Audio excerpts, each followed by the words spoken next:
Hey guys, what's up? I have this really neat idea for a video. I'm sure no one's ever done anything like it before. Bruh. In all seriousness, thank you guys so much for clicking this video. Hopefully you learned something from it. I know this video has been done like 1,000 times, but there are still basic mistakes that I see low rank players making, and I'm hoping to really drill it into your head that you have to fix these things to climb. I'm not going to talk too much about mechanics, but before we get into the 5 tips, I just want to quickly go over what I think are the best settings. So, scrolling through my settings real quick, I play on full screen with all low settings and leave the frame rate limit maxed out. According to a lot of people online, using these settings will get you the least input delay, thus making for the most consistent aim. Speaking of consistent aim, I recommend turning all your character sensitivities the same. Now you don't have to do this, a lot of pro players, they have it different as well. However, it is the best for building muscle memory, and assuming you're in low ranks, this is a solid way to help develop your mechanics. Additionally, for all the characters listed on screen, turn off recoil aim recovery compensation. This setting makes hitting your shots feel really weird, and turning it off helps it feel way more consistent. Now for these next characters on screen, turn their ability sensitivities down to 60. If you don't know what I mean by ability sensitivity, I mean things like Nano Boost, Harmony Orb, and Projected Bubble. This will help stop you from making the mistake of bubbling or nanoing the wrong person.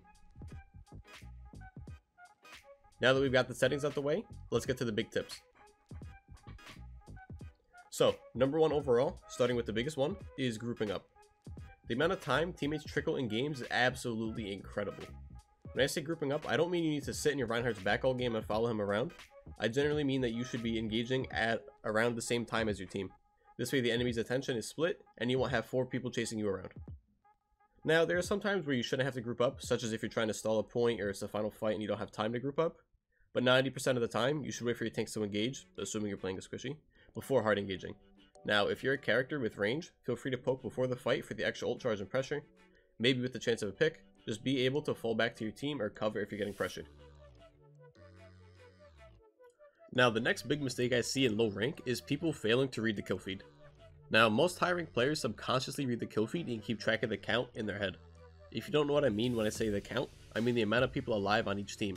For example, if 2 people on my team died and 1 of the enemy died, this would mean the count is 4v5, because we're down 2 and they're down 1. A good rule of thumb to follow is that if you're up 1 or 2 people, your team should clump up and push as a unit, instead of taking a bunch of duels around the map. Generally, if you have the numbers advantage, you can overpower the enemy if you're aggressive. Additionally, if you're up 2 or more people, you should be trying to save your ultimate if you have it, as you can usually win that 6v4 or 5v3 without having to waste ults. The reverse is also true, whereas if you're down 2 or more people, that fight is most likely lost, and unless you have a god combo like Nanoblade, or you absolutely have to win that fight, you should probably accept that that fight is lost and move on to the next fight without wasting ultimates. Next tip is that you should not neglect high ground.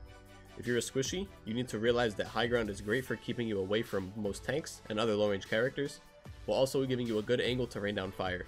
Be mindful of enemies with verticality or snipers, as they're able to contest you by diving you or taking your head off. If you're able to stay alive where you are while also doing your job, then you're in a great position. If you're a tank and having an issue with enemies on high ground, both Wrecking Ball and D.Va are great picks to get to and contest the enemies on high ground. Now, this next tip might seem a little controversial, but swapping is not always the answer. If you're a gold level Mei and dying to a Pharah, swapping to your bronze level McCree might not be the best idea. Not only do you lose the pressure that Mei puts on the tanks, meaning that Pharah might have an easier time dominating your team, but you also force yourself onto a hero that you don't play. Swapping is the right thing to do a lot of the time, don't get me wrong, but in gold and below, it's not necessary. You can outplay the enemy hard enough on any hero, so you're honestly doing yourself a favor by only playing a certain few characters that you're comfortable on.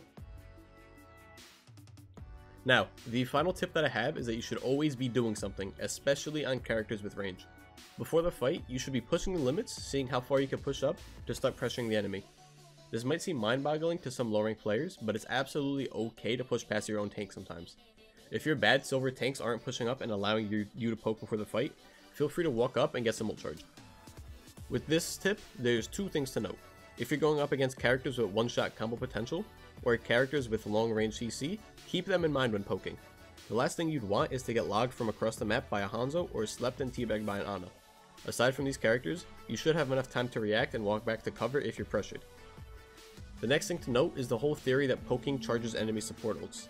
Sure, you do build enemy support ults, but you also build your own. But Nick, what if you already have your ultimate? then you're just charging enemy support ults. No. You're denying enemies from taking free space, limiting their pushes, baiting out their cooldowns, and giving yourself the chance of getting a pick. Trust me, all of this is worth it. Screw the enemy support ult. So guys, this is going to be the end of the video. Thank you so much for watching. If you're interested, I stream 5 days a week on Twitch. Feel free to check me out. The link will be in the description below. If you guys have any feedback, please leave it in the comment section down below. I also host a mixed SR Pug server if anyone's interested. I'll leave that in the description along with my personal Discord. With all that being said, thank you so much for watching, and I'll see you guys next time.